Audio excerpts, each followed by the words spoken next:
Perkenalkan, nama saya Gede Sasrawan, NIM 19103292. Pada video kali ini, saya akan menjawab ujian akhir semester pada mata kuliah Audit Keuangan kelas DC.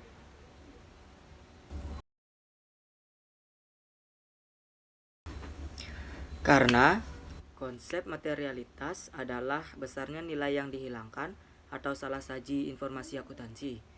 Konsep materialitas dianggap penting dalam audit laporan keuangan dikarenakan konsep materialitas menunjukkan seberapa besar salah saji yang dapat diterima oleh auditor agar pemakai laporan keuangan tidak terpengaruh oleh salah saji tersebut.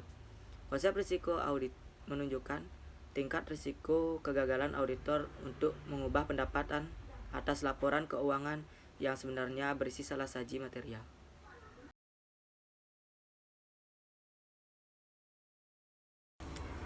Fraud adalah berbagai bentuk tindak kecurangan, baik dilakukan secara sengaja atau tidak sengaja oleh pihak ketiga, yang mana pada akhirnya merugikan salah satu pihak atau perusahaan.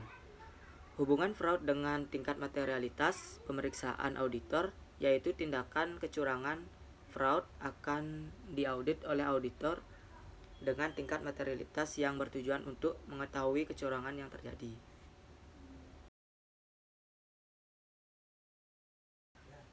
Bukti audit adalah segala informasi yang digunakan auditor untuk membuktikan apakah informasi yang diaudit sudah sesuai dengan kriteria tertentu. Memperoleh sejumlah bukti audit yang berkualitas sangatlah penting untuk mencapai tujuan audit. Auditor memerlukan bukti audit sebelum melakukan proses audit untuk menghasilkan pelapor audit yang kompeten. Bukti audit kompeten harus mendapatkan lewat inspeksi, pengamatan, permintaan keterangan, dan konfirmasi sebagai dasar untuk menyatakan pendapat atas laporan yang diaudit. Adapun jenis dan contoh bukti audit. Yang pertama ada pengujian fisik atau physical examination, merupakan yang diperoleh lewat pemeriksa secara fisik atau lewat perhitungan oleh auditor terhadap harta perusahaan, misalnya uang tunai, surat berharga, barang persediaan. Konfirmasi merupakan bukti yang didapatkan lewat penegasan dari pihak ketiga sebagai jawaban atas permintaan informasi yang berkaitan dengan asersi manajemen dan tujuan audit. Contohnya konfirmasi hutang dagang dan piutang. Yang ketiga ada dokumentasi, merupakan pemeriksaan yang atau penyelidikan oleh auditor atas dokumen dan catatan klien guna mendukung informasi yang telah tersaji. Dokumen digunakan secara luas sebagai bukti audit karena biayanya yang relatif rendah dan pada banyak kesempatan menjadi satu-satunya bukti audit yang tersedia dan layak. Yang keempat ada prosedur analitis, dengan cara menggunakan perbandingan dan hubungan untuk menilai apakah saldo akun atau data lainnya tampak wajar. Misalnya, audit melakukan perbandingan total beban gaji dengan jumlah tenaga kerja untuk menunjukkan apakah ada pembayaran gaji yang tidak semestinya. Yang kelima ada observasi, merupakan penggunaan alat indera untuk menilai aktivitas klien. Misalnya auditor melakukan kunjungan ke lokasi pabrik untuk mengamati proses produksi.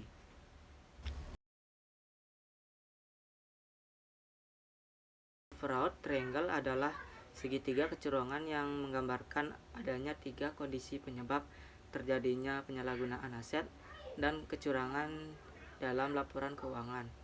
Menurut teori fraud triangle, ada tiga faktor yang menyebabkan mengapa bisa terjadinya kecurangan keuangan dalam suatu perusahaan, yaitu tekanan atau pressure, yang kedua peluang atau kesempatan, yang ketiga pembenaran atau rasionalisasi. Contoh kasus yang saya ketahui yaitu kasus yang dialami oleh Facebook dan Google, di mana terdapat suatu oknum yang tidak bertanggung jawab telah melakukan tindakan kejahatan pencurian data identitas dan pencucian uang oleh oknum yang bernama Evaldas Rimasuska. Menurut saya, perusahaan harus diaudit jika laporan keuangan pada suatu perusahaan sering terjadinya kesalahan-kesalahan dalam penyampaian hasil laporan keuangan. Adanya tindakan audit sangat berguna untuk menambah integritas laporan keuangan yang tidak dipercaya untuk kepentingan pihak luar seperti pemegang saham, kreditor, pemerintah, dan lain-lain. Audit sangat penting untuk dilakukan untuk sebuah perusahaan dengan tujuan untuk penilaian atau pemeriksaan kebenaran atas semua transaksi yang telah dibuat dalam perusahaan yang dilakukan oleh pihak ketiga atau pihak luar perusahaan yang bersifat independen atau tidak memihak siapapun dalam perusahaan tersebut. Contohnya, dalam sebuah perusahaan terdapat banyak bidang bagi auditor internal melakukan audit operasional. Namun sebuah peninjauan dapat dilakukan. Audit internal perlu mengidentifikasi bidang yang dapat diaudit dan memprosesnya terlebih dahulu. Hal tersebut dapat diidentifikasi dengan masukan yang diperoleh oleh manajemen perusahaan. Contoh, kepala operasional mencatatkan kekhawatiran mengenai kesalahan informasi yang mungkin diberikan kepada pelanggan oleh tim penjual. Sebab direktur keuangan mengajukan beberapa ketidaksesuaian antara faktur dengan pengiriman kepada pelanggan.